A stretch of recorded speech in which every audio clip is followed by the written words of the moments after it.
qu'elle arrête. Décès tragique d'un combattant parti les armes à la main. Le président Idriss Déby Itno est donc mort ce mardi. Le président tchadien a donc succombé à ses blessures au front. L'annonce a été faite par le porte-parole des militaires.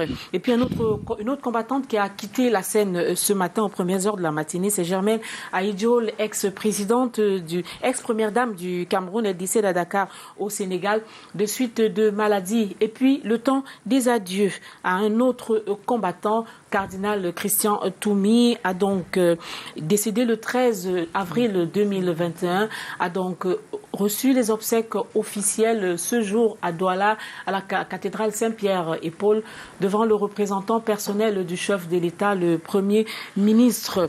Alors voilà donc l'ossature de ce débrief de ce mardi, une émission particulièrement triste au cours de laquelle nous allons évoquer le combat inachevé du maréchal Idriss Déby, l'héritage du cardinal Christian Toumi, et puis nous reviendrons sur le rêve brisé de Germaine Ahidjo, l'ex-première dame du Cameroun. Voilà donc pour l'ossature de l'émission. Madame, bonjour. Monsieur, bonjour. Bienvenue à cette autre édition de l'émission Le Débrief.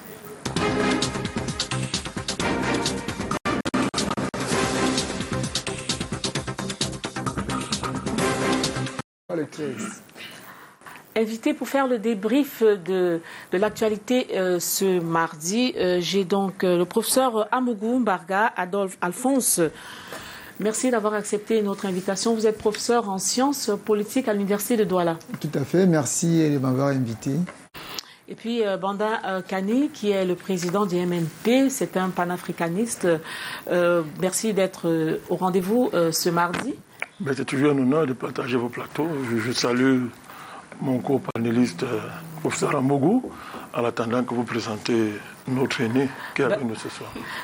Je suppose que vous êtes particulièrement attristé par le décès du président tchadien, panafricaniste que vous êtes. Vous avez soutenu beaucoup certaines de ses actions. Attristé, non. Vous savez, il n'y a pas de meilleure fin pour un soldat de sa trame que de mourir les armes à la main. Je ne suis pas attristé puisque d'ailleurs il avait toujours souhaité, si vous vous souvenez de ses déclarations antérieures, mourir au front.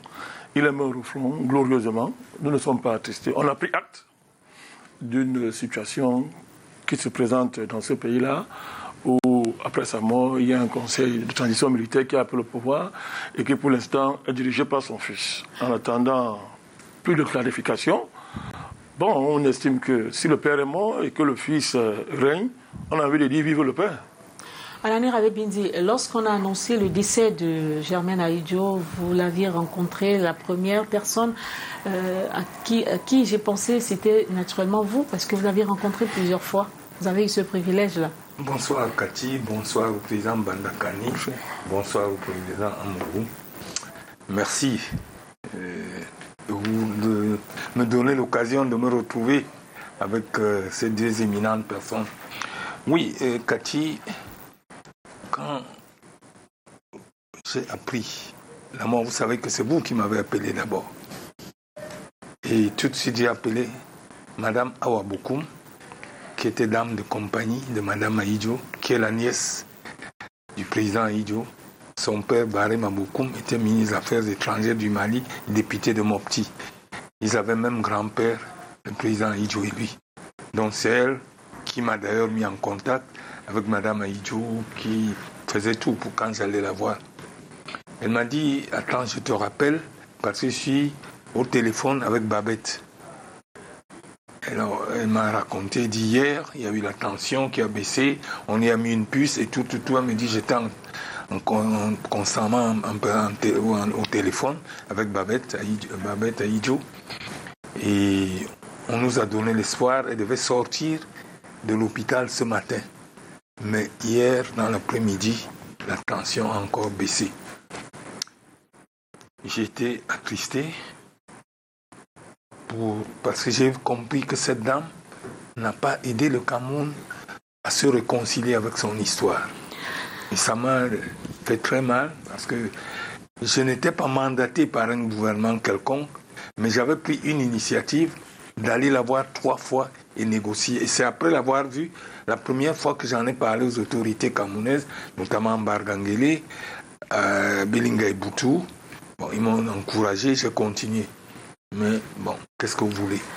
Alors, nous attendons aussi sur ce plateau Patrick Christian Dobro, qui est journaliste, qui est très proche du cardinal Christian Toumi, qui reviendra sûrement des obsèques officielles qui ont eu lieu à la cathédrale Saint-Pierre et Paul de Douala. Et puis, nous aurons également en ligne, si la technique nous le permet, depuis Paris, Simon Tedga, qui est donc un expert politique, en politique et stratégie.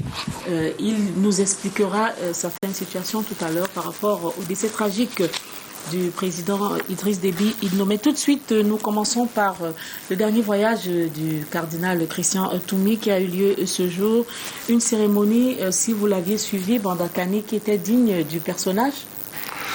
C'est une éminente personnalité morale.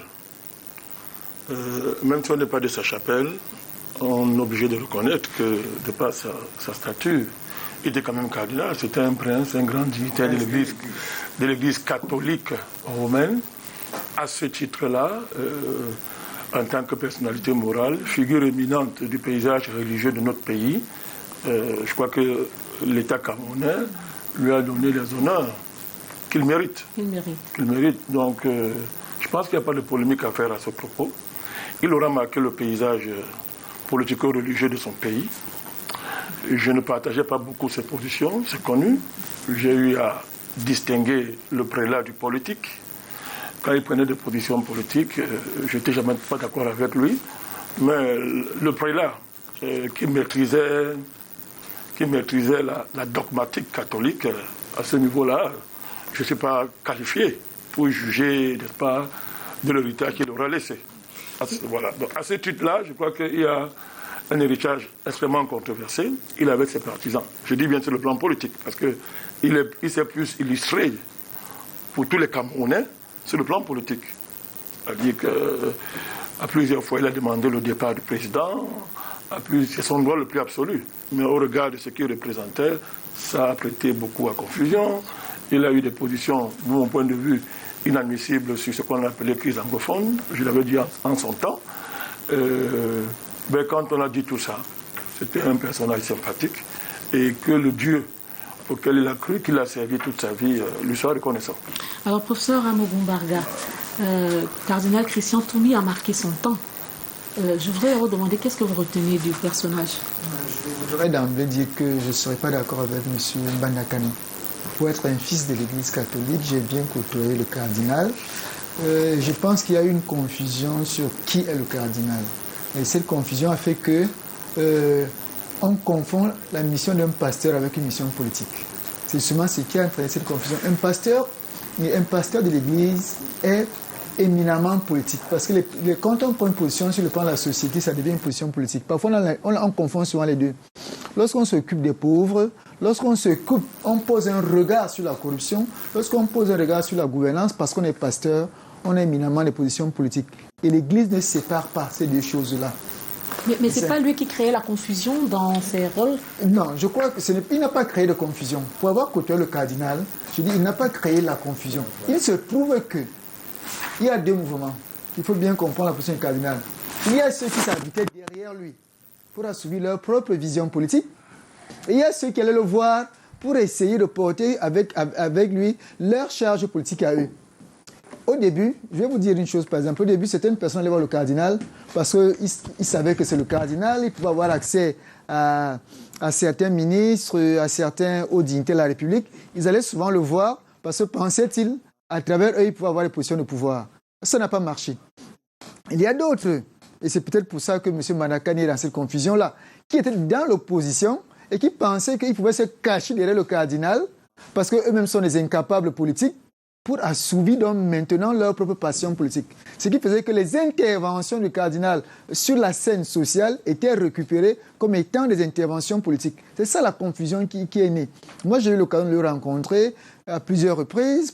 J'ai eu l'occasion d'échanger avec lui. J'ai participé à des colloques organisés pour l'Église. Donc, cela a créé la confusion parce que certaines personnes pensaient que... Vous avez dit tout à l'heure que ses positions politiques et sa position religieuse ne sont pas contradictoires. Ne sont pas contradictoires, je dis bien, c'est un pasteur de l'Église. Et le pasteur est appelé en tant que prophète à se prononcer sur les questions de son temps.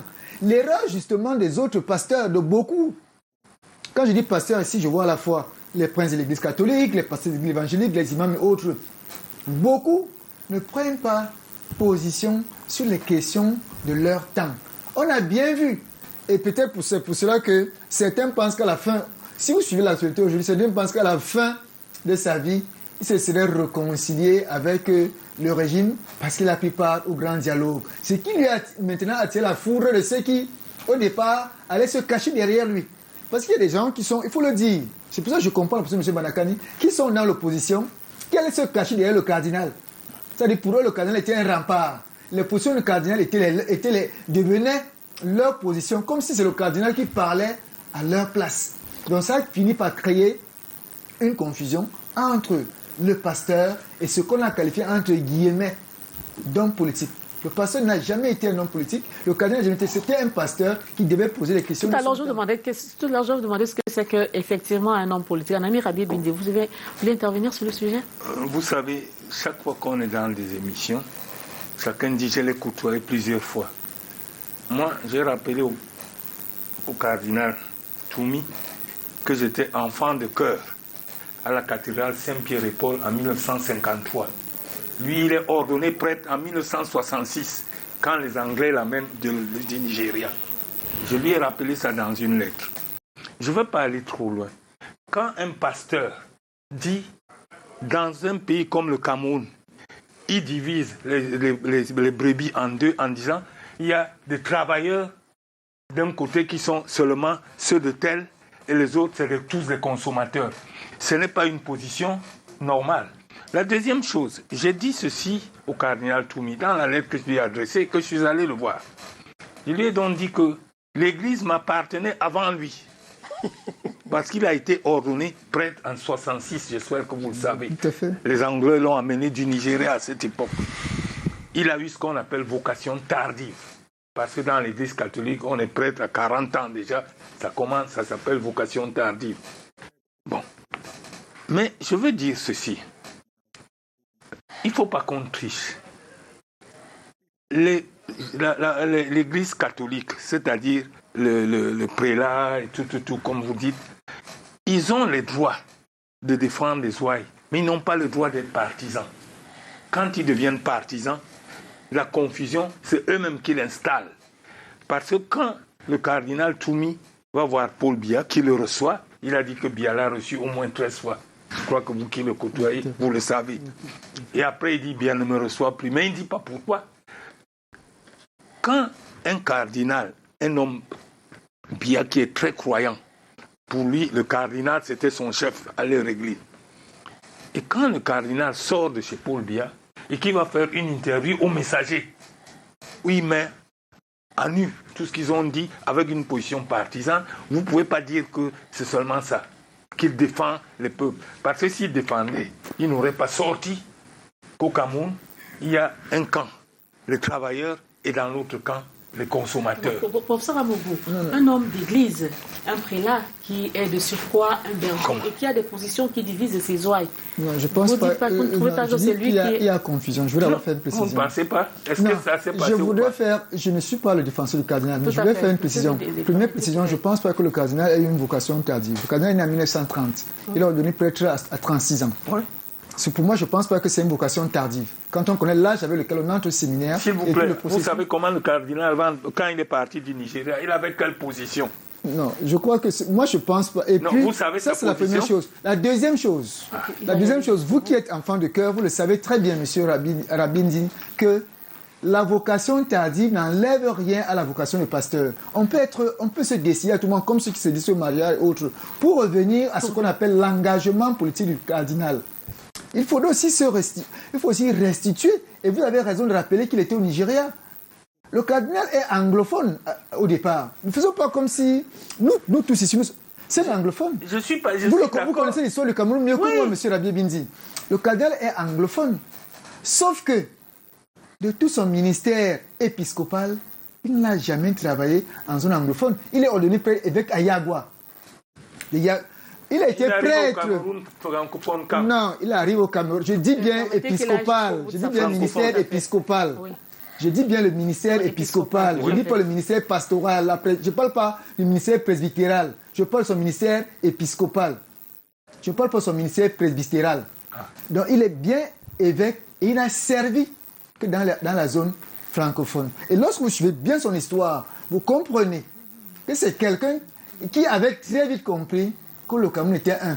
Parce que le cardinal est parti étudier en France, à Lyon. Alors qu'à l'époque, il aurait pu se satisfaire d'être évêque, prêtre à Bouillard, continuer à aller là-bas, mais il est allé à Lyon. Parce qu'il comprenait à un moment que le Cameroun était un. Maintenant, je dis encore ceci. Ne confondons pas, c'est souvent ça l'erreur qui est souvent commise. C'est notre niveau de compréhension. Non, l'erreur qui est souvent commise, c'est de dire il y a les positions du prêtre qui ne doivent pas se mêler des affaires publiques.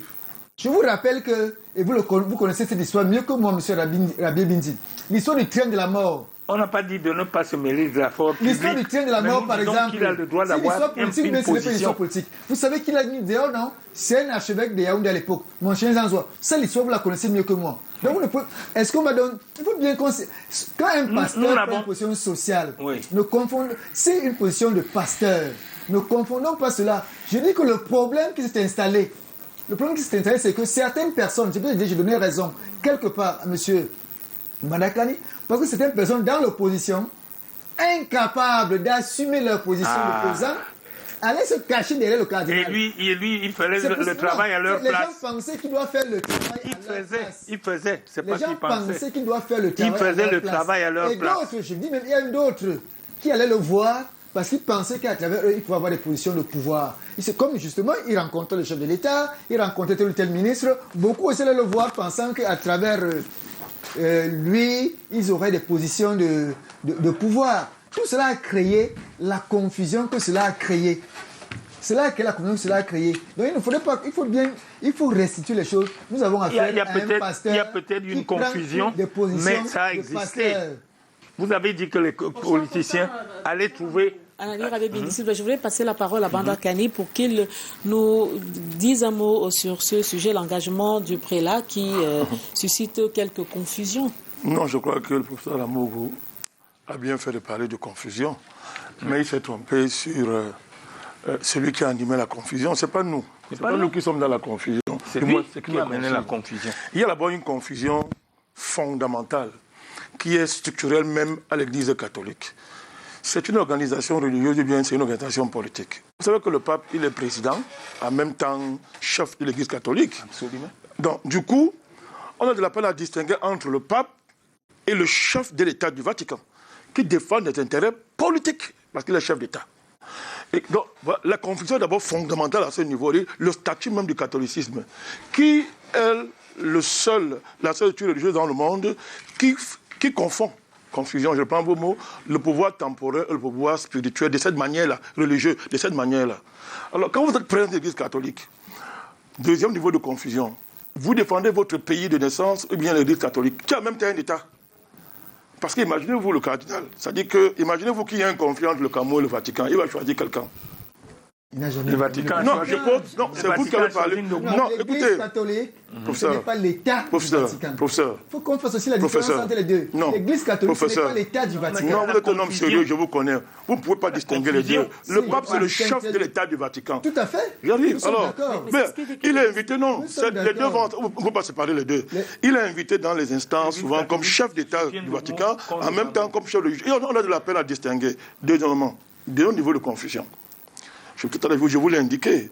Lorsque vous prêtez allégeance à Rome, prince de l'Église, de ce niveau-là, comment vous faites pour arbitrer, pour défendre en même temps les intérêts du Vatican, qui sont des intérêts très puissants dans le monde, et qui sont rarement en bon terme avec les intérêts des États comme ceux du Cameroun et d'autres ailleurs. Est-ce que le cardinal des intérêts du Vatican... Je vais vous dire... Je vais vous poser la question, non. C'est vous qui avez parlé de confusion. Je vous donne les bases même de la confusion, qui ne vient pas de notre part. C'est au clergé catholique de clarifier, mais ça va être très difficile de clarifier. Deuxième niveau, donc, c'est ça. Comment gérer l'appartenance à l'Église romaine, qui est très strict dans l'allégeance, vous le savez. Très strict dans l'allégeance. Et les appartenances d'origine, c'est un problème. Troisième niveau de confusion. Tout à l'heure, vous avez parlé du pasteur qui prend une position politique. Moi, ça ne me gêne pas. C'est normal qu'un pasteur prenne une position politique, mais il y a danger. Quand on le critique, il se cache derrière l'autorité religieuse. C'est ça le problème. C'est-à-dire quand un pasteur prend position politique, il faut qu'il assume. Parce que quand il prend, on doit le critiquer. Mais quand on le critique, professeur, qu'est-ce qu'on fait? On nous oppose son auréole religieuse. On fait la confusion entre son aura religieux et ses positions pour vous empêcher de le critiquer. Et ça relance le débat de fond qu'il y a au sein de l'Église catholique. Vous savez que l'Église est traversée par des courants. Il y a le catholicisme sur le plan politique de gauche, d'extrême gauche. Et il y a, bien sûr, la théologie de la libération. Je ne vous apprends rien. Alors, on va mais je vais aller au bout, non? Non, je n'étais pas le procès.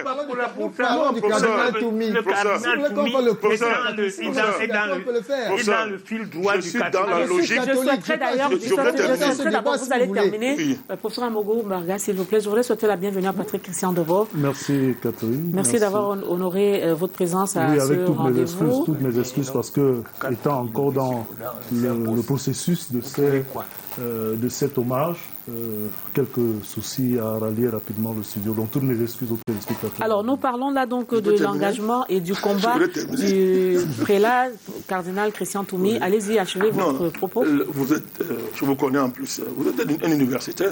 Vous avez posé le problème de la confusion sur la table. Je vous démontre de manière structurelle que ça ne vient pas de notre part. C'est que l'Église catholique en soi est dans la confusion. Absolument. C'est dur à assumer. Et même à l'intérieur, elle est traversée par des courants extraordinaires. Vous le connaissez, théologie de la libération, les réactionnaires de droite, les conservateurs, Monseigneur Lefebvre, qui a même temps de position politique. C'est pas à nous de régler ça, c'est au Vatican de régler ça. Maintenant, au niveau du Cameroun, quand vous dites qu'il a pris des positions sur la bonne gouvernance, sur la corruption, je suis d'accord. Mais est-ce qu'il balayait devant sa chapelle? Le Vatican est l'une des institutions les plus corrompues au monde, sinon la plus corrompue. Elle est dans les scandales les plus extraordinaires. La pédophilie, les crimes. Je suis très content que le cardinal ait dit que la longévité au pouvoir est mauvais. Mais je n'ai pas vu lui dire ça par rapport au pape qui meurt au pouvoir. On a vu le pape Jean-Paul II, inspiré par Dieu comme il était, mais il bavait devant les gens sans gêner personne. Vous voyez, ce 2 poids, 2 mesures, ça pose un problème. Vous ne le balayez pas chez vous. Mais vous donnez la leçon de bonne gouvernance. Vous dénoncez la corruption, mais votre patron, le Vatican, est dans... Alors, non, pas de mélange, est dans un scandale de corruption. Nous ne faisons pas le procès de l'Église catholique. Mais laissez-moi vous dire son bon visage maintenant. Je vous donne son bon côté maintenant, parce que vous faites comme si... Ce n'est pas un procès. Je vous donne son bon côté. Je ne mélange pas. Non, professeur, vous savez que je ne mélange pas. Les gens me battent beaucoup. Moi, maintenant, je vais vous dire, j'ai travaillé avec Toumi. Vous ne pouvez pas l'imaginer. Toumi a été mon parrain quand j'allais en Italie. Il était le parrain de l'ONG Centre d'orientation et d'éducation. L'ONG italienne dirigée par Don Francesco, son ami. J'étais un des meilleurs de la promotion que Toumi a encadré pour l'Italie. Je n'en parle même pas. Je le connais. Alors, puisqu'il a eu à gérer des budgets sur les projets que nous avons montés. C'est nous qui avons créé la maison de Dieu des Cultures avec le cardinal Toumi. Je n'aime pas en parler parce que les gens font beaucoup de bruit sur le plateau. On le laisse faire. Le bon côté qu'il a été. Tout le monde a apprécié le cardinal Kalarié quand il était au Cameroun. Ce jeune pasteur courageux qui refusait qu'on l'islamisme de force, n'est-ce pas, toutes les populations du Nord. On a apprécié ça. D'ailleurs, c'était une des raisons de sa promotion comme cardinal. Ça, on a apprécié, c'est une position. Mais c'est moi qui le dis. Allons directement dans l'un de ces combats. Allons directement. Professeur Marga. Vous dites que je fais un procès. Je dois vous demander que ce n'est pas un procès à sens unique. Je vous ai démontré là où il est dans la confusion. Je vous ai démontré le bon côté. L'affaire commandement opérationnel. J'étais avec le cardinal avant l'issue des Canets. On a apprécié ce courage-là. Les souvenirs de votre parcours avec le cardinal, nous y reviendrons. Mais ce que je souhaiterais, le temps risque de nous tenir à la gorge là, que nous parlons un peu de ces combats. Et vous savez, l'un de ces combats majeurs ces derniers temps, malgré le poids de l'âge, malgré la fatigue, c'était la résolution de la crise du Nord, de nos eaux. Quelle appréciation faites-vous de toutes ces positions et de ce combat? Non, je crois que c'est ce qui, peut-être, au moment où il s'en va, qui lui reste en travers la gorge, puisque la crise n'a pas été résolue. Il a voulu initier la All Anglo Conference, on sait ce que ça a donné. Vous avez apprécié ça? Madame Kani, s'il vous plaît, la All Anglo Conference ne s'est jamais tenue. On a vu la part très très active, c'est ce que je disais tout à l'heure en début, on a vu la part très active qu'il a pris lors du grand dialogue. Ce qui d'ailleurs Il s'est racheté. Non, voilà, vous voyez donc, vous rattrapez là. C'est ce que je disais. C'est pour ça que d'autres maintenant ont cru qu'à la fin de ses jours, il s'est recollé, il s'est rallié, ou alors il s'est réconcilié le système. Voilà. Et pourtant, il avait de tout temps recherché. Il a été la première personne. Lorsque le président a fait le discours pour la convocation du grand dialogue, il a été la première personne, il a fait une sortie, il a dit, le président a fini par dire ce que j'attendais de lui. Il était l'une des premières personnes à faire une sortie pour dire le président a fini par... On a bien vu comment il s'est engagé.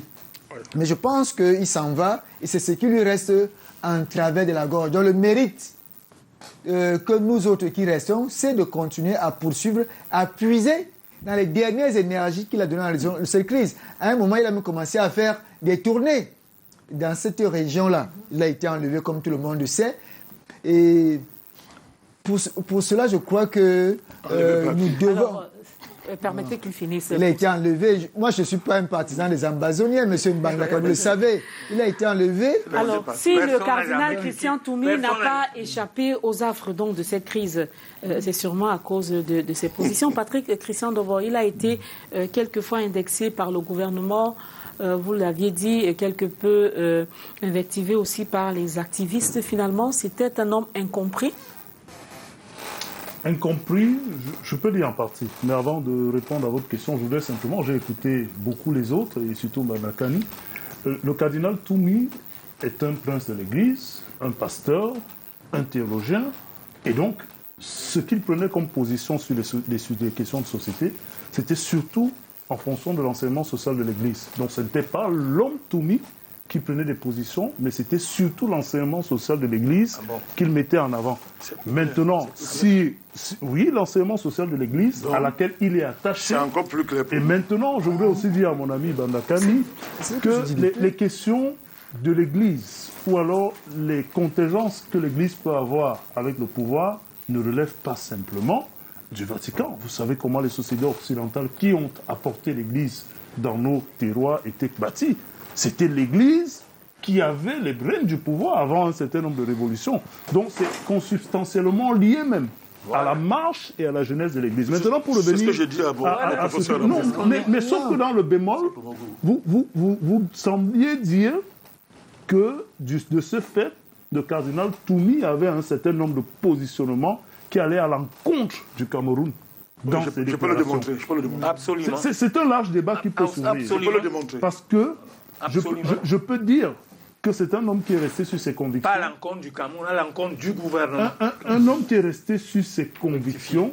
Et si on parle donc de gouvernement, on dira qu'il a fait autant pour l'ancien régime, parce que c'est un homme qui a toujours eu un certain nombre de positions avec un ancrage sur les questions de justice. Autant pour l'ancien régime, c'est-à-dire un ancrage. Je veux dire que dans ces positions... On dit pour le gouvernement. Non. Quand on parle du gouvernement... Ancien régime. Quand on parle de gouvernement, on voit le gouvernement en l'état. Celui qui est aux affaires. Celui qui semble être aux affaires maintenant. Non, il faut dire... Si on s'en tient à ça, moi je voudrais simplement dire que non, on ne pourrait pas prendre le cardinal Toumi sur ses déclarations comme étant les déclarations d'un homme, mais comme étant la démarche de l'enseignement social de l'Église. Oui, mais c'est encore plus Maintenant, grave. Quand je reviens, c'est grave parce que justement, il y a des différences à faire. On n'a pas le temps pour s'étaler là-dessus. Je reviens donc sur la question justement de la crise anglophone qui a été quand même un des derniers combats. Est-ce qu'il faut dire qu'il s'en va avec une défaite? Moi, je dirais non. Vous savez, quand on pose des jalons pour porter des fruits, on n'est pas obligé d'être ceux qui voient le succès de ces fruits.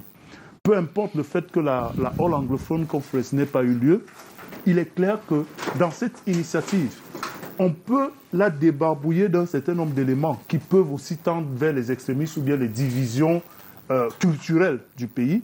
Mais l'intention, l'idée d'amener des gens à se parler et ensuite de voir comment arriver vers un dialogue plus large était déjà une bonne idée. Et je pense qu'il ne faut pas oublier que le cardinal Toumi, malgré ses positions, malgré les démarches qu'il avait souvent qui peuvent être embêtantes dans un point de vue, est toujours resté un citoyen camerounais. C'est-à-dire qu'il a beau eu à avoir des positions qui n'étaient peut-être pas de la même dynamique que celle du gouvernement en place, mais chaque fois qu'il y a eu un certain nombre d'obligations légales structurel par rapport à la République, il s'est plié. Alors Patrick Kissan, vous C'était ne un pensez pas citoyen. qu'en tant que prélat, en tant qu'homme d'église, il ne devrait pas aller en affront avec le gouvernement? Qu'est-ce qu'on appelle affront?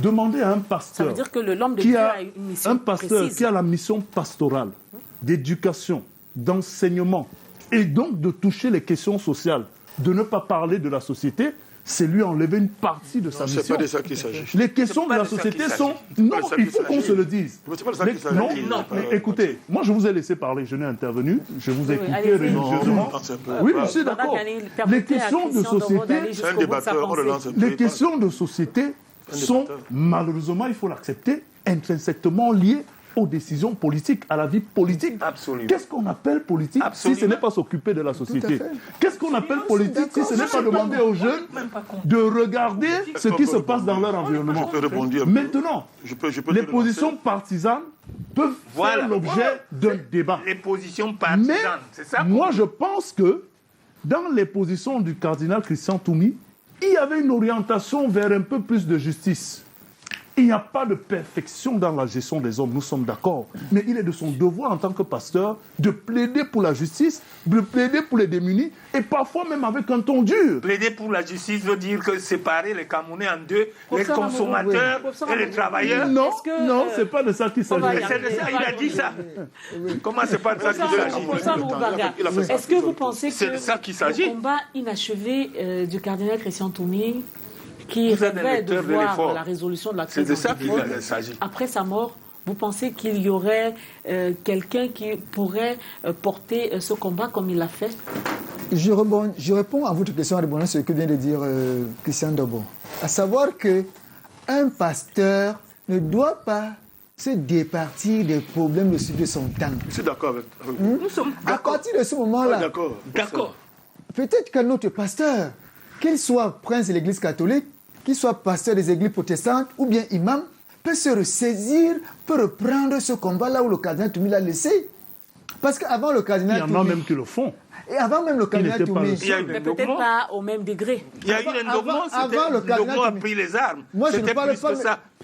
Est-ce que les gens se souviennent encore de qui était Monseigneur Jean Zoua? Oui. Moi, oui. Oui. En dehors de tout la mort que j'ai évoqué, qui se souvient encore des positions politiques de Monseigneur Jean Zoua vis-à-vis De du l'UPC. président Aïdjo, De l'UPC. de l'UPC, de l'UNC et même du président Paul Biya. Et même du parti au pouvoir, Du dans la parti fin au de pouvoir. sa vie. Vous vous souvenez après la catastrophe d'Ensam, les positions virulentes. Qui se souvient de Monseigneur Wunking? Qui se souvient des positions de Monseigneur Victor Toye Bakot pour décrier tout un pan de la Jean Zoa a dépravation dit des à mœurs? Toumi que nous habitons même maison, mais chambre à part. Hein? Quand il a vu les positions D'où- de d'où Toumi. les- Et c'est le même Monseigneur Jean Zoa qui a dit au cardinal Christian Toumi, quand il a été mis aux affaires de l'éducation de la conférence, qu'il comprend. Alors, Le Mais même c'est lui qui a Monseigneur dit, qu'il à comprend. Toumi, Qu'il chambre, comprend la maison colère commune, souvent Mais bien maison sûr. commune, mais Mais c'est le chambre à même. part. Alors, pour C'est-à-dire sortir qu'il de n'appréciait ce pas, sujet, il n'appréciait pas les positions de Toumi. Non, il une a- dernière non. intervention. Il y a toujours, est-ce que tu même au connais- sein de l'Église, Non, non, est-ce que- même au sein de l'Église, Oui. même au sein de l'Église, Il n'a pas apprécié. entre les plus grands saints de l'Église, il y a souvent eu des dissensions très très graves. C'est d'ailleurs ça le débat dans les Professeur collèges. Amourou, Professeur non, Amourou, ce n'est- peut-être Jean je vous relance Zoa- là Jean pour une Zoa était dernière quand même intervention archevêque sur oui. ce depuis sujet. 1961. Qu'est-ce qu'il faut donc retenir du combat Et Toumi et prêtre de depuis l'œuvre 66. La seule chose qu'il faut retenir, c'est qu'un pasteur ne doit pas fermer sa bouche. Un pasteur doit s'engager dans les questions de son temps. C'est de cela qu'il est question. Aujourd'hui, on a des pasteurs Un qui se pasteur doit combattre le gouvernement en place. Non, ce n'est pas comme... Non, il ne s'agit pas de combattre.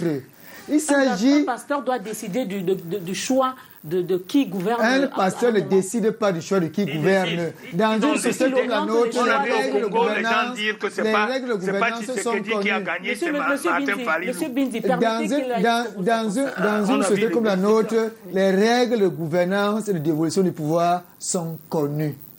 Mais lorsque il y a de l'injustice, un pasteur ne doit pas se taire. Merci. Badakani, Tout le monde que retenir de peut- moi-même, l'héritage je dois pas de me l'héritage du Non, cardinal l'héritage est Christian dû Toumi? parce que, Quand un pasteur comme commence à le dire, attends, professeur Mougoulium l'a dit, ici. c'est un héritage confusionniste.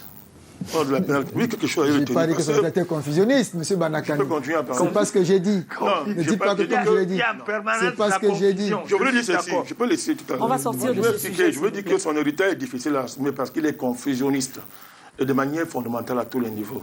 Autant on a apprécié le courageux qui a défendu, je voulais dire, la laïcité au Nord, ça c'est appréciable, mais autant on n'a pas compris le pasteur qui divise les Camerounais en anglophones et en francophones, qui les divise en travailleurs et en paresseux. C'est un théorie dont il parle. Oui. En 1996, la Jeune Afrique Économie. Il a d'ailleurs reconnu qu'il s'était trompé. Qu'il y a les travailleurs, donc les autres tous les consommateurs. Pareil, même si la crise anglophone, toujours. Les positions qu'il a prises au début par rapport à la conférence anglophone. Mais à la fin, il a dit, il s'est plutôt retourné même contre les anglophones. Il a été très dur vis-à-vis d'eux. Donc vous voyez que, c'est pour ça que j'ai dit que c'est confusionniste. Maintenant, dans le fond, professeur, là on s'entend. Le débat n'est pas de dire qu'un pasteur ne prend pas position dans la situation. Au contraire, moi j'encourage ça. L'Église catholique allait même très loin. Il veut parler de la théologie de la libération. Dom Hedel Camara, en Amérique latine, des pasteurs ont même pris des armes. Le pape Jean-Paul II a pris position pour la Pologne. Vous le connaissez très bien. Et en Afghanistan. Et il s'est taisé ailleurs. Cela j'ai dit personne. On a me dit que c'est un agent de la CIA. Bon, je n'entre pas dans ce débat. Le problème, c'est quoi? Nous avons un préjugé qui nous fait penser, et ça c'est culturel, j'allais même dire c'est un peu de l'aliénation, que l'Église catholique est tellement morale que tout ce qu'elle dit est vrai. Bon, laissez-moi aller au bout. Nous oublions que, je termine, nous oublions que les pasteurs catholiques défendent d'abord les intérêts de l'Église catholique. Monseigneur Bacon nous l'a rappelé à un moment donné. Il l'a rappelé ouvertement que l'Église catholique c'est une organisation religieuse, politique, économique qui a des gros intérêts dans les pays et que ces positions ne sont pas forcément les positions morales comme elles laissent apparaître. Ce sont des positions d'intérêt. Et à partir de ce niveau, comment nous on fait? Moi, par exemple, si je suis catholique et que j'appartiens à un parti politique qui est dirigé par un non-catholique, et que j'ai des positions, par exemple, qui ne rencontrent pas, par exemple, celle de l'Église catholique dont je suis là, je fais comment? Je laisse ma conscience. Mais bon, vous voyez donc que c'est pas la religion. On est donc d'accord. Ça s'applique à tout le monde. Pourquoi stigmatiser l'Église catholique? Non, pas de tout. Non, ça s'applique à tout le monde. Ah bon, mais c'est ma conscience. Mais alors? Mais parlons du cardinal Toumi. Parlons du cardinal Toumi. Après, c'est ma conscience. On est d'accord là-dessus à la fin. On a la conscience. Je dis simplement que dans un contexte où vous avez une Église catholique qui historiquement a une puissance historique au Cameroun, vous le savez. Elle a vu le Cameroun naître. Elle a parrainé la croissance de beaucoup d'élites camerounaises. Ça, il ne faut pas le nier. Dans l'Église catholique, ce n'est pas n'importe quoi au Cameroun. Alors, elle défend ses intérêts. Ces intérêts ne sont pas forcément des intérêts moraux, ne sont pas tellement pour le bien du Cameroun. C'est d'abord pour le bien de l'Église catholique. La résolution de la crise anglophone n'est pas bon pour le Cameroun. Est-ce qu'il a résolu? Professeur Amourou, s'il vous plaît, permettez que Pasteur Christian Dobo réagisse.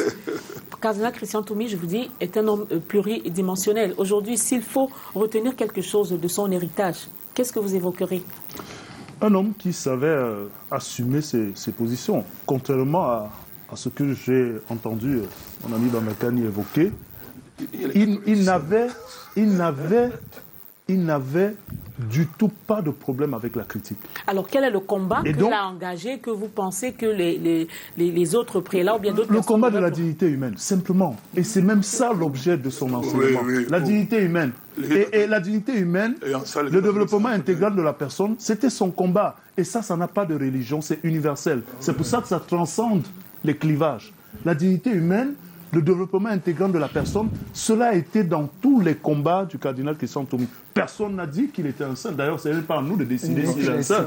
Mais quand un prélat a pris le bâton de pèlerin avec ses failles humaines et s'est engagé pour la justice et pour le développement intégral, je pense qu'on soit... qu'il y a eu des failles humaines. D'ailleurs, je le dis. C'est ça qu'on je n'attends pas qu'on me le dise. Personne n'a nié ses failles. Voilà. Qu'il y a eu des failles. Non, ce n'est pas la confusion. Je pense qu'il n'est pas question... C'est pas ça la confusion.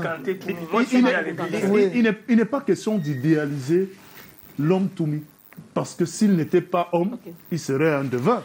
Mais il est question simplement, comme on le disait, de mettre en avant ce que notre société peut retenir de positif du passage de cet homme sur la terre et pour participer justement. Voilà. Le Cameroun pleure donc son cardinal qui a été porté à sa dernière demeure aujourd'hui au cours des obsèques officielles qui ont été décidées par le chef de l'État du Cameroun, le président Paul Biya, représenté à ces obsèques par le Premier ministre, chef du gouvernement.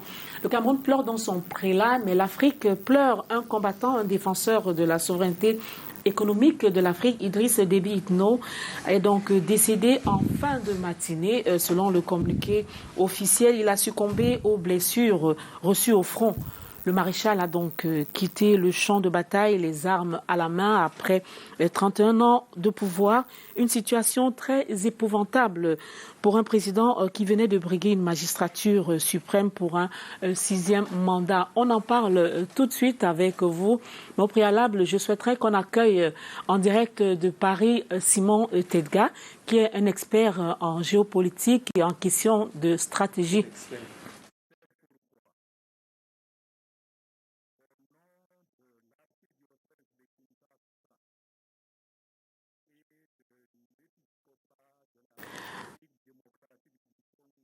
Peut-être en attendant que la connexion soit rétablie. On va passer sur ce plateau. La mort du président Déby est une grosse perte pour l'Afrique, Anani Rabi Bindi. Absolument. Vous savez, sauf quand on est fou, quand on perd une personne, et encore plus un responsable africain, c'est une grande perte pour nous. Bon, j'ai eu l'occasion de le connaître parce que j'ai été à côté de Hissène Habré et lui. Et je me refuse de commenter là-dessus. Mais c'est une grande perte pour l'Afrique. Alors, un maréchal Banda Kani au front de guerre en première ligne, mais ce que je c'est vais vraiment ajouter, exceptionnel. C'est que quand tout militaire ne songe qu'à une seule chose, c'est de mourir au front. C'est-à-dire, pour le militaire qui est vraiment militaire, de cœur et de fond, il faut qu'il meure au front. Donc, Déby est mort au front. Il est mort au front, il l'a souhaité, mais c'est quand même exceptionnel pour un président en exercice. Bon, je crois que le personnage a bâti une crédibilité, j'allais dire mondiale, en matière de performance sécuritaire, ce qui lui a permis d'être un élément de stabilisation dans la région Afrique, dans toute la région du Sahel. Et au-delà de ce rôle stabilisateur dans toute la région, il a stabilisé son pays, qui a pratiquement connu près de 60 ans de guerre civile. Il a donné un espace de stabilisation qui est la condition sine qua non pour bâtir tout ce qu'on peut vouloir bâtir dans un pays. Au-delà de ça, il a pris des positions extrêmement progressistes sur le franc CFA, des positions extrêmement courageuses. D'ailleurs, il était le premier chef d'État, n'est-ce pas, à prendre en charge cette question, là où c'était un tabou pour les chefs d'État, du moins publiquement. Il faut reconnaître que le président camerounais a été le premier devant ses pairs, il y a très longtemps, à poser ce problème dans les années 94, 93. Le président a posé ce problème. Il a été trahi par ses pairs et désormais, il a préféré jouer en silence. Mais le président Déby a repris ça. Et le président Déby, il a contribué à pacifier beaucoup de pays. Vous vous souvenez que le Cameroun a bénéficié de sa solidarité militaire contre Boko Haram. Il a fait au Mali, il a fait en Centrafrique. Il était plus tous ces fronts militaires-là qui grévaient le budget du Tchad. Et quand il y avait même de l'argent en résultat des collectes des fonds internationaux sur la question, mais la France se mettait tout ça en poche sans rien verser au Tchad. Alors pour ça, donc c'est le grand militaire que je salue, le grand panafricaniste que je salue, l'homme de combat que je salue, qui est mort dignement au front. Alors pour ça, il décède le jour même de la confirmation de sa réélection pour un 6e mandat. Cela peut susciter un questionnement? Oui, beaucoup de questionnements, parce que jusqu'à présent, on ne connaît pas encore les circonstances exactes de son décès. Ça, il faut déjà aussi le signaler. Il y a beaucoup d'informations qui circulent à propos. En attendant que les choses soient clarifiées, c'est moins le fait de savoir qu'il est mort le jour de la confirmation des résultats que ce qui va se passer après qui devait nous intéresser. Parce qu'aujourd'hui, Idriss Déby Itno n'est plus là. Donc on ne peut plus réécrire cette histoire, on ne peut plus écrire cette histoire avec lui. On a quand même besoin de parler du courage de cet homme qui avait quand même 68 ans, mais qui était toujours au devant de la scène. Oui, il avait cette image de militaire qui lui collait à la peau. Il avait cette image de militaire qui lui collait à la peau depuis le coup des années 1991. Donc, il aimait aller au front. C'était pas l'amour de la patrie, un guerrier ou alors... Il était guerrier. Il aimait aller au front. Et cela a porté ses fruits. Oui, moi, je suis d'accord avec M. Mandakela. Cela a porté ses fruits. Le Tchad a été plus ou moins stable, plus ou moins, parce qu'on sait quand même qu'il y a eu des escarmouches de temps en temps pendant 30 ans. Quand on connaît l'histoire tumultueuse du Tchad, ces 30 ans ont été quand même... Il a essayé de faire quelque chose. Et cela lui a permis de développer son pays. Il a fait ce qu'il a pu faire. C'est pour ça que moi je voulais qu'on s'attarde, on essaie de voir ce qui peut se passer après. Parce que quand on voit d'où est partie la rébellion actuelle de Libye, on sait que la Libye depuis 2011, ça ne représente plus grand-chose, c'est un no man's land. Et puis on se retrouve avec... Et si le Tchad est devenu aussi no man's land, cela est très dangereux pour la sous-région. C'est ça, moi, qui m'inquiète le plus. C'est ce sur quoi nous devons porter notre regard. Qu'est-ce qu'on peut faire pour arrêter cela, pour stabiliser cette zone? Très important. Monsieur Manakal l'a soulevé tout à l'heure. Contre Boko Haram, Idriss Déby a été présent. Dans le Sahel, C'est lui, partout. il a été pratiquement présent. Parce que si aujourd'hui, le nouveau commandement militaire tchadien, le commandement de transition, décide de rappeler tous les soldats qui sont par exemple au Mali, au Niger, au Nigeria, au Burkina, on voit bien que ces pays aussi vont connaître une certaine acceptation. Et si le Tchad lui-même, quand on sait qu'à côté la Centrafrique n'est pas très stable, si le Tchad lui-même commence à s'embourber, et avec ce que le Cameroun doit gérer avec Boko Haram, et le nord-ouest et le sud-ouest, je pense que on a comme l'impression qu'il y a, et là je rejoindrai M. Barakani sous un certain regard, il y a comme une espèce de ligne de front qui est en train de se constituer, qui vise à déstabiliser tout le golfe de Guinée. Ça, c'est très inquiétant pour nous. Et je crois que c'est ce qui est gênant, et c'est ce qui, tout à l'heure, à l'antenne de M. Manakane, il disait que c'était pas... c'est une grosse perte, justement, pour le fond de stabilité de l'Afrique centrale. C'est ce décès du président Idriss Déby. On va donc tenter une fois encore de retrouver Simon Tedgar à Paris, en France. Il est expert des questions politiques et stratégiques. Monsieur Tedgar, bonsoir et merci de nous rejoindre sur ce plateau. Bonsoir aux téléspectateurs de Canal International. Donc là, du combat du président Idriss Déby, Itno, mort les armes à la main, lui-même un ancien rebelle qui arrive au pouvoir par les armes. C'est aussi par les armes qu'il achève son règne. C'est donc la fin une fin tragique de Déby pour lui.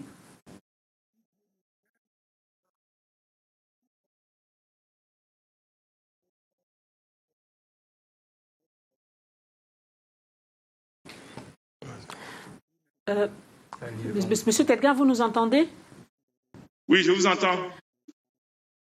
Sur le décès du président Déby. Oui, alors vous parlez certainement de maréchal Déby Itno.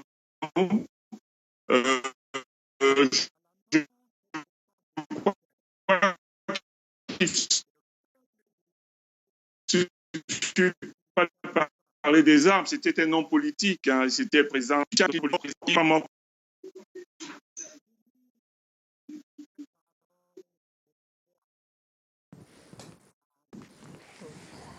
Alors, beaucoup de difficultés de connexion entre Paris et Douala. Peut-être nous reviendrons, sinon nous l'aurons dans une autre édition du débrief.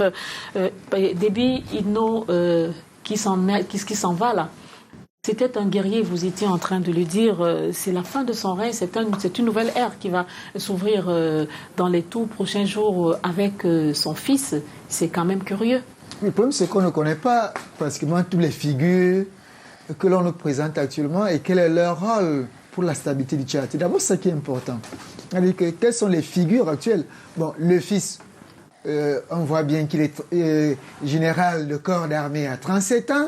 Il faut déjà se poser des questions. Comment, à cet âge-là, son père a pu le pousser jusqu'à ce niveau? Général de corps d'armée à 37 ans. Donc, il lui manque seulement le général d'armée. Donc il a déjà 4 étoiles. Donc il manque jusqu'à la 5e étoile. Donc, pour atteindre le niveau d'or, le simple fait qu'il soit président de transition, il va lui-même se mettre la 5e étoile. Vous voyez un peu donc? Ça, c'est le premier niveau d'inquiétude. Et quels sont les hommes qui sont autour? Est-ce que les autres acceptent? Quel est le lien je suis d'accord avec lui. Est-ce que les autres vont l'accepter de gaieté de cœur? Bon, c'est peut-être une paix des braves qu'on essaie de constituer à l'instant pour l'accepter du Tchad. Sauf que on a mis la Constitution entre parenthèses. Quel est l'ordre de ce qui va se jouer maintenant? Mais il faut déjà aussi constater que des informations qui nous parviennent, la plupart des pays, y compris le Cameroun, semblent s'accommoder de ce nouvel ordre qui est actuellement au Tchad. La France s'est rapidement accommodée, on dirait qu'elle n'attendait que ça. Le Cameroun s'est accommodé, le peuple des pays s'accommode. Peut-être que c'est ça qui peut aussi sauver le Tchad. Alors... Et en sauvant le Tchad, parce que le problème c'est il ne s'agit pas simplement du Tchad ici. Il faut bien qu'on le comprenne. Ce qui se passe au Tchad doit nous siffler aux oreilles. La Centrafrique n'est pas stable. Le Cameroun lui-même est englué dans ses propres crises internes. Donc, peut-être que ce qui se passe au Tchad, avec ce nouvel homme fort qui est son propre fils, peut constituer un relent de stabilité. À partir de ce moment-là, il faudra scruter cette situation avec une grande attention. Alors, le père décède, le fils prend le pouvoir. Patrice Christian Deveau, des élans dynastiques. Écoutez, si on s'en tient simplement au patronyme, on pourrait le dire. Maintenant, vous savez, quand on parle du décès d'Idriss Déby, pour moi, je considère que l'Afrique centrale perd un véritable bouclier. Pas seulement à la personne du Tchad, mais à la personne de l'homme Déby, qui avait même de façon involontaire constitué en travers sa personne, n'est-ce pas, une rampe de blocage. Regardez l'histoire du Tchad, depuis le président Tombaba, je parle sous le contrôle d'Anani Rabi Bindi, a vécu une série de guerres civiles. Et les frontières du Tchad, sa proximité avec l'environnement sahélien, fait du Tchad un terrain propice de déstabilisation constante. Et donc, des pays comme le Cameroun et tout le reste de l'Afrique centrale peuvent considérer que le Tchad est souvent le tamis qui a retenu un certain nombre de propensions.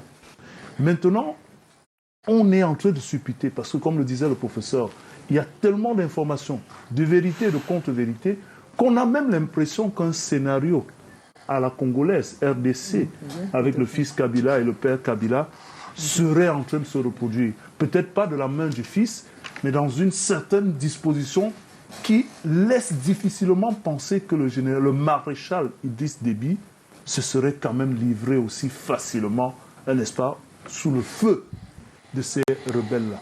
Maintenant, pour revenir à ce que vous aviez comme préoccupation, il est clair que la présence en amont du fils Déby peut être un gage de sécurité présenté aux uns aux autres pour dire c'est le fils qui est devant. Donc les acteurs qui reprennent les rênes aujourd'hui ne sont pas complices de ce qui lui serait arrivé. C'est une image qu'on pourrait donner. Maintenant, l'accommodation qu'on semble voir de la France, du Cameroun, en tant que le Cameroun n'a pas officiellement... Le Cameroun a fait une lettre à travers son président de condoléances, puisque officiellement, c'est le discours qui vient du comité militaire de transition. Donc, dans les règles, et on sait très bien que le président Biya a toujours eu le respect des formes, je vais dire, légales qui se présentent.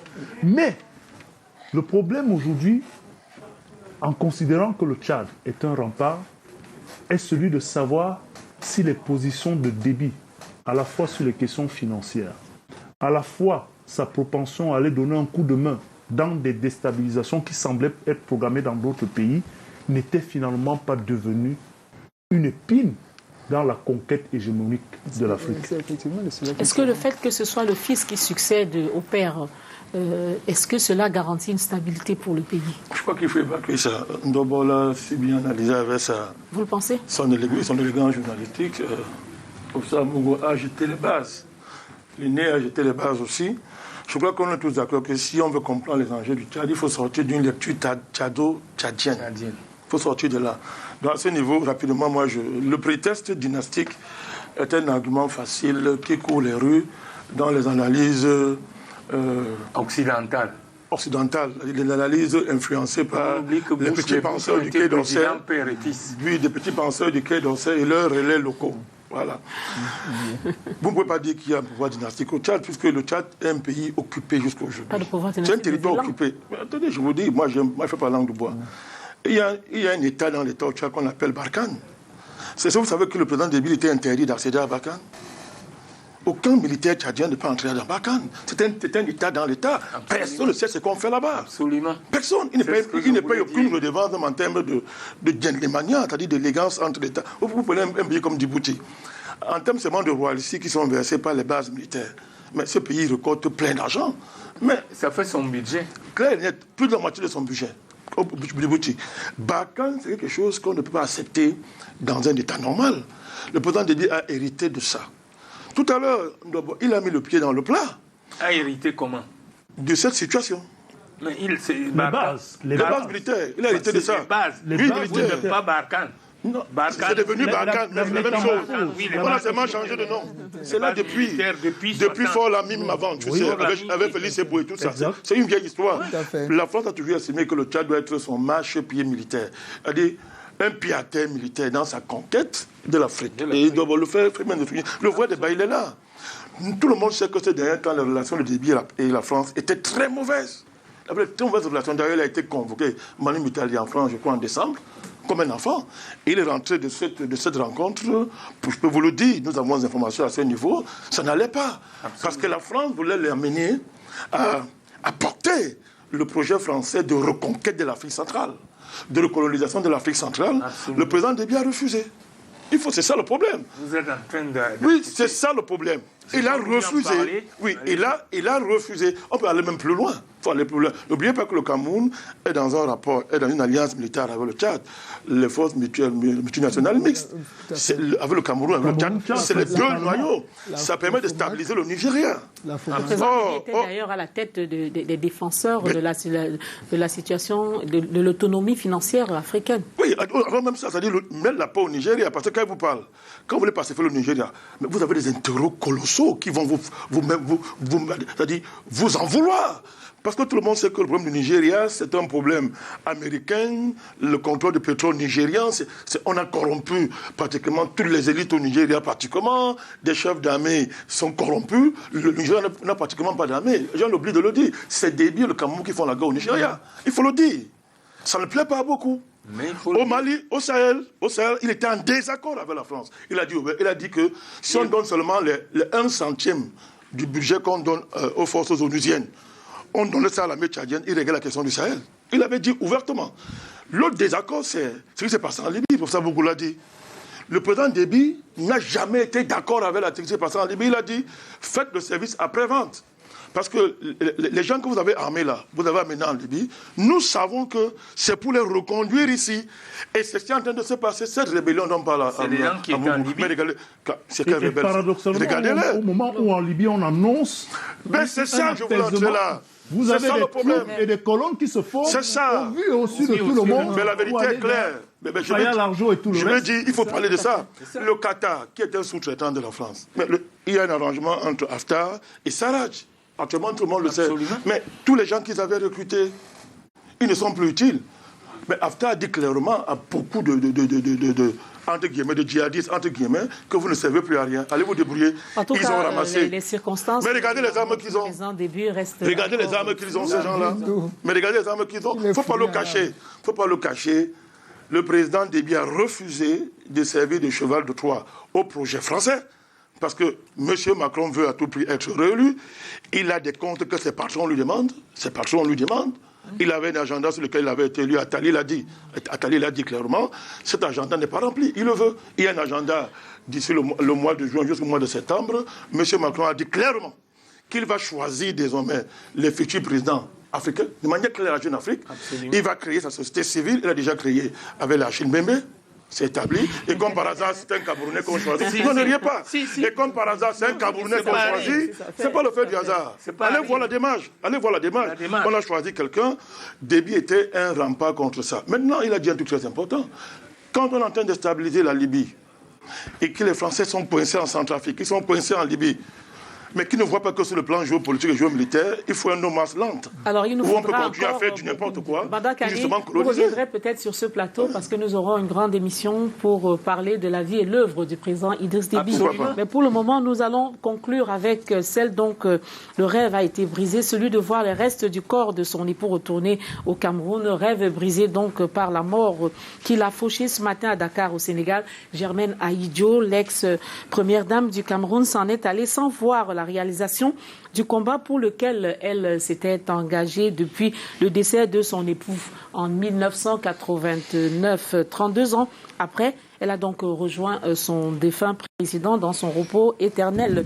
Une nouvelle qui a particulièrement attristé les compatriotes déjà affectés par le décès du cardinal Christian Toumi.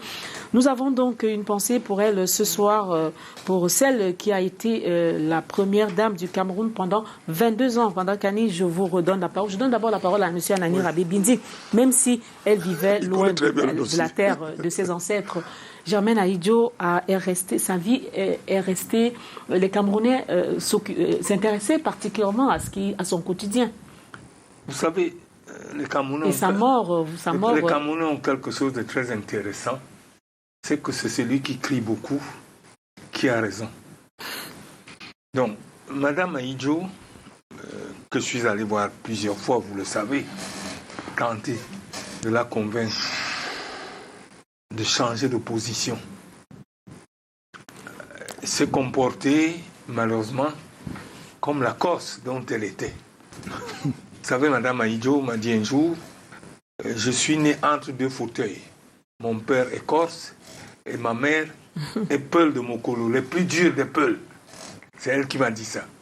Il me dit donc, et je lui ai dit, mais vous savez qu'il faut quand même que Ben Bella disait, acceptons de mourir un peu pour que l'Afrique vive.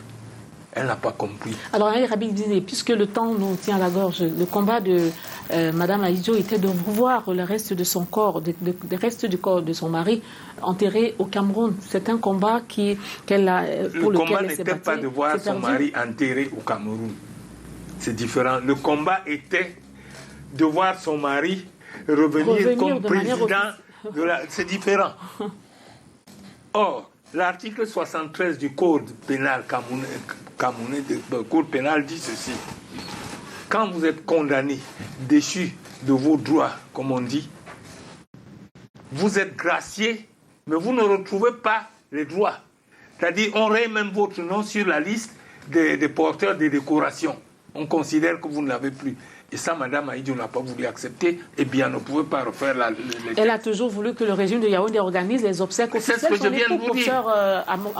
C'est ce que je viens de vous dire. Bien, ne pouvait pas changer de texte. Non, je crois que sur ce plan-là, le texte ne pose pas de problème. Puisque la loi d'habilitation est très claire. C'est-à-dire que tout ce qui peut être considéré pour vous comme relevant d'un dénigrement par rapport à l'histoire du Cameroun est effacé. Donc, sur ce plan-là, elle ne pouvait pas s'abriter. Ou alors, à Yaoundé, on ne devait pas s'abriter sur la loi. Sauf que, comme moi, M. Rabier Biniki, j'avais l'impression qu'il y a une espèce d'échange, de dialogue de sourds entre les autorités à Yaoundé et elle-même. Parce que pour elle, c'est l'État du Cameroun qui veut prendre en charge ce rapatriement. Alors que les autorités estimaient que c'est une affaire familiale. C'est-à-dire qu'elle était libre de le faire quand elle le souhaitait. Non, mais l'État prenait en charge. L'État prenait en charge le financement. Ça, c'est le financement. Voilà. C'est-à-dire qu'il fallait que c'est l'État qui s'engage à ce que les restes reviennent. C'est ça le problème. Il fallait que l'État s'engage à ce que les restes reviennent. Ce n'est pas le problème de financement ici. Mais pour elle, il fallait que justement c'est l'État qui s'engage. Alors qu'elle disait non, vous faites l'initiative et s'il faut financer, il n'y a pas de souci. Donc c'était une espèce de jeu de ping-pong qui n'a pas marché. Mais il est difficile d'analyser la vie d'une dame comme celle-là, qui est restée attachée à l'honneur de son époux. Je crois que, indépendamment de ce que j'en pense, c'était normal pour elle de défendre la mémoire de son époux. Mais seulement, je crois qu'elle était tellement obnubilée par cette réhabilitation de la mémoire de son mari qu'elle a oublié le Cameroun. Vous savez pourquoi? Parce que son mari a rendu beaucoup de femmes de ce pays veuves. Et rarement, j'ai vu la première des premières dames du Cameroun avoir une pensée pour ces veuves-là, même de leur vivant. Ça m'a un peu gêné, moi. Vous comprenez? Parce que c'est bien, moi je dis, en tant qu'épouse d'Ahidjo, elle a été digne jusqu'au bout, du point de vue du fait qu'elle est la femme de de l'ancien président. Je comprends ça. Au-delà de ça. Je comprends ça. Mais je tiens à dire que moi, je suis péciste. Vous comprenez? Je suis péciste. On va pas le faire l'histoire du Cameroun. Ouais. Mais que la maman qu'elle a été, cette dame, je me suis demandé, mais pourquoi... On va finir avec Patrick Christian d'abord, parce que bientôt, ça sera le journal, s'il vous plaît. Je n'ai pas compris comment est-ce qu'elle faisait la part entre sa situation, elle, et la situation de toutes les veuves, Merci, n'est-ce pas, Banda que son mari Malgré avait tout, laissé. Christian Il ne pouvait avoir Ndoro, aucun sentiment envers sa femme. malgré son combat avec le régime de Yaoundé, ses enfants ont donc choisi de suivre le président Biya, Aminatou Ahidjo, qui a fait campagne pour le candidat Biya en 2018, Même et puis Badika. le fils Ahidjo, qui est aujourd'hui ambassadeur Les biens ont itinérant. été remis. Ça, Alors, disons quelques-uns de ces enfants. rapidement. Mais vous terminez par ce que j'allais dire. Peut-être ma difficulté à comprendre le fait que la famille n'ait pas présenté un visage uni pour la cause qui semblait être celle de Mme Ahidjo, c'est-à-dire que voir les obsèques peut-être... Parce qu'elle n'était pas honnête, Mais- elle n'était pas mais- droite. Elle n'était pas juste. je dois signifier mon respect pour la loyauté et la fidélité jusqu'à la fin à son époux. Dans Ça, tous les c'est cas, un modèle c'était pour une toutes les femmes, combattante. au-delà du fait que ce soit Mme Ahidjo. C'était une Voilà. combattante qui va désormais reposer aux côtés de son époux. Merci à vous d'avoir accepté l'invitation du débrief cet après-midi. Je vous retrouve mercredi. Demain, retrouvez Ghislain Pierre. Jeudi, mercredi, retrouvez Ghislain Pierre et Sono pour d'autres sujets de l'actualité. Bonsoir.